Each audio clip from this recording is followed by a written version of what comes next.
নমস্কার, আমার চ্যানেলে সবাইকে ভীষণভাবে স্বাগত জানাই। আজকে একটা অদ্ভুত জিনিস নিয়ে আলোচনা করব, নার্ভাসনেস। এই নার্ভাসনেসটা কিন্তু আপনাদের কাছে অদ্ভুত মনে হলেও আমাদের কাছে খুব একটা কমন ডিজিজ বলেই মনে হয়।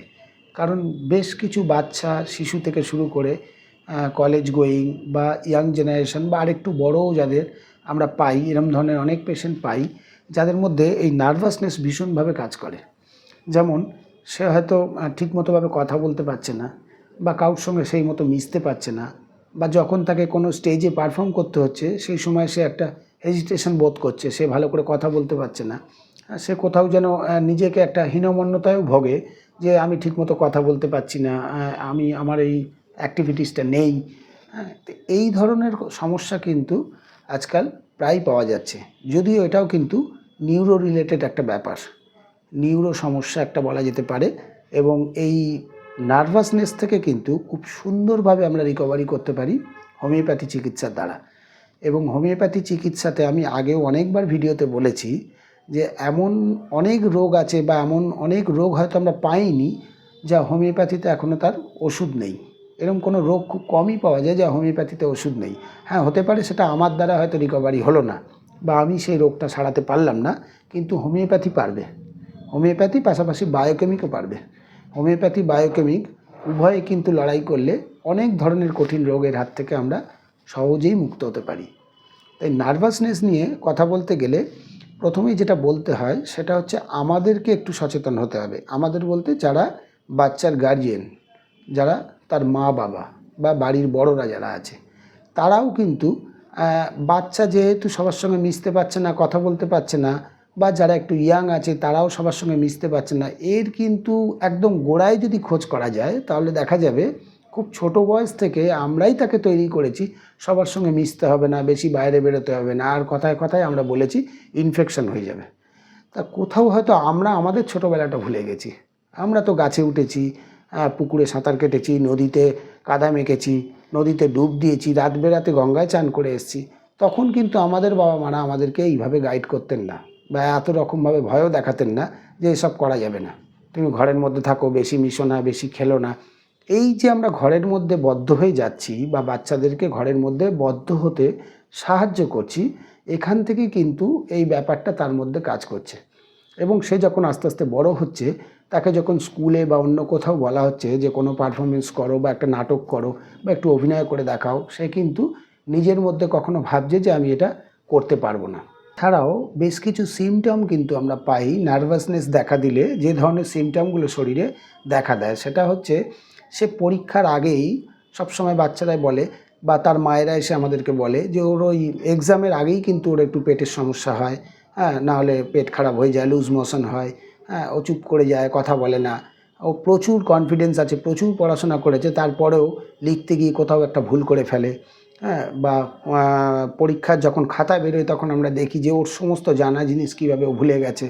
আসলে ব্যাপারটা কিন্তু ওই নার্ভাসনেস থেকে ও কি হচ্ছে, ও যখনই প্রচুর পড়াশোনা মনে করে যাচ্ছে বা মনে রাখতে পারছে, সেই পড়া জানা জিনিসটাও কীভাবে ও যেন পরীক্ষায় ভুলে যাবে। এবং পরীক্ষার খাতা যখনই আসবে তার মধ্যে ওই নার্ভাসনেস দেখা দেবে। কারুর হাত পা কাঁপতে পারে, কারুর হাত প্রচণ্ড পরিমাণে ভিজে হয়ে যায়, কারুর পায়ের তলায় ঘাম হয়।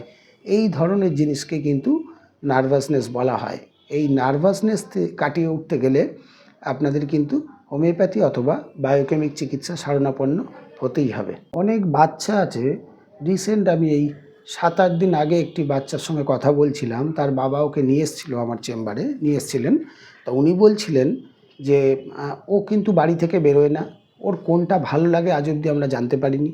ওকে সাইকেল দিয়েছি, সাঁতারে ভর্তি করাতে চাই, ছবি আঁকার জন্য বলতে চাই, কিন্তু কোনটা যে ওর ভালো লাগে অ্যাকচুয়ালি ও সেটা আমাদেরকে বলেই উঠতে পারিনি। তা আমি বেশ কিছুক্ষণ বাচ্চাটির সঙ্গে কথা বললাম, কিছু কিছু জানার চেষ্টা করলাম, এবং ওর বাবা মাকে বললাম দেখুন ওর কোথাও কোনো একটা ট্যালেন্ট নিশ্চয়ই লুকিয়ে আছে, হয়তো আমরা সেটা খুঁজে বের করতে পারছি না।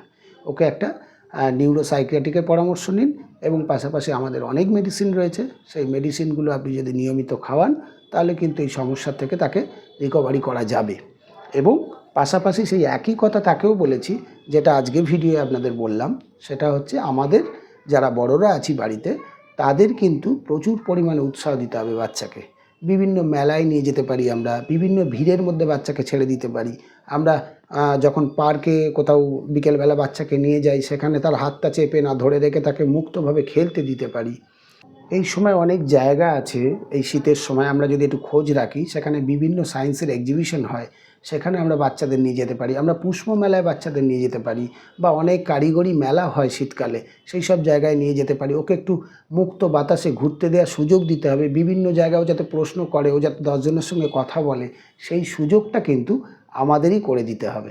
কারণ ও তো একটা ভয়ের মধ্যে কাজ করছে যে আমি কিভাবে কথা বলবো সবাইকে, আমি কথা বোধহয় ভালো বলতে পারি না, এই ধরনের একটা ব্যাপার ওর মধ্যে কাজ করছে। এই নার্ভাসনেস কাটিয়ে উঠতে হবে, কিন্তু শুধুমাত্র ওষুধের নির্ভর হলে হবে না, বা কোনো মেডিসিনের ওপর পুরোপুরি নির্ভর হলে মেডিসিনের কাজ নিশ্চয়ই করবে। পাশাপাশি আমাদের এই সমস্ত ব্যবস্থাগুলোও নিতে হবে, তবেই কিন্তু এই নার্ভাসনেস থেকে আমরা কাটিয়ে উঠতে পারি। কোথাও হয়তো আমরা ভুলতে বসেছি, আমাদের প্রায় প্রত্যেকেরই জানা, আমাদের এই বাংলায় জন্মগ্রহণ করেছিলেন একজন মনীষী। উনি কিন্তু বলেছিলেন গীতা পাঠের থেকে ফুটবল খেলা ভালো। তা উনি নিশ্চয়ই খুব সাধারণ মানুষ ছিলেন না, এটা আমরা প্রত্যেকেই জানি। স্বামী বিবেকানন্দ এই কথা বলেছিলেন, এবং উনি যথেষ্ট ভাবনা চিন্তা করেই এই কথা বলেছিলেন, যা আজকে মেডিকেল সায়েন্সও প্রমাণিত। সেটা হচ্ছে, হ্যাঁ, আমি এখানে বলবো না যে গীতা পাঠ করা ভালো না, গীতা পাঠ তো অত্যন্ত ভালো, কিন্তু উনি কথাটির অন্য মানে করে বলেছিলেন। উনি বলেছিলেন বাচ্চা খেলাধুলা বা খেলাধুলার মধ্যে থাকলে যে ধরনের তার গ্রোথ হবে, যে ধরনের তার চিন্তাভাবনা প্রত্যেকটা দিন বাড়বে, সেটা আমরা কখনোই তাকে শুধুমাত্র বই পড়িয়ে সেই শিক্ষা দিতে পারবো না। কাজেই আপনাদের প্রত্যেকের কাছে আমার অনুরোধ, এই ধরনের সমস্যা যদি কোনো বাচ্চা বা বাড়ির কোনো সদস্যের হয়ে থাকে, তাকে একটি ডাক্তারের পরামর্শ নিতে বলুন, বা তাকে ডাক্তারের কাছে নিয়ে যান। এবং হোমিওপ্যাথি চিকিৎসায় কিন্তু দুর্দান্তভাবে চিকিৎসা করা যায়। এবং আপনাদের পাশাপাশি বাচ্চাকে আমি যা যা বললাম এই ধরনের একটু করার চেষ্টা করুন। দেখুন বাচ্চাটি আস্তে আস্তে কিন্তু তার আত্মবিশ্বাস অনেক বাড়বে, তার কনফিডেন্স লেভেল অনেক বাড়বে, সে সুন্দরভাবে কথা বলতে পারবে। এবং কোথাও যদি সে একটু সাকসেস পায়, তাকে একটু বড় করে দেখানোর চেষ্টা করুন, যাতে সে আগামী দিনে আরও উৎসাহ পায় এবং তার কনফিডেন্স লেভেল আরও বাড়ে। এবং পাশাপাশি নার্ভাসনেস যে সমস্যাটা নিয়ে সে দীর্ঘদিন ভুগছিল, সেখান থেকে সে পুরোপুরি মুক্ত হতে পারবে। আজকে এখানেই শেষ করছি, আবার অন্য দিন অন্য একটা ভিডিও নিয়ে আসবো।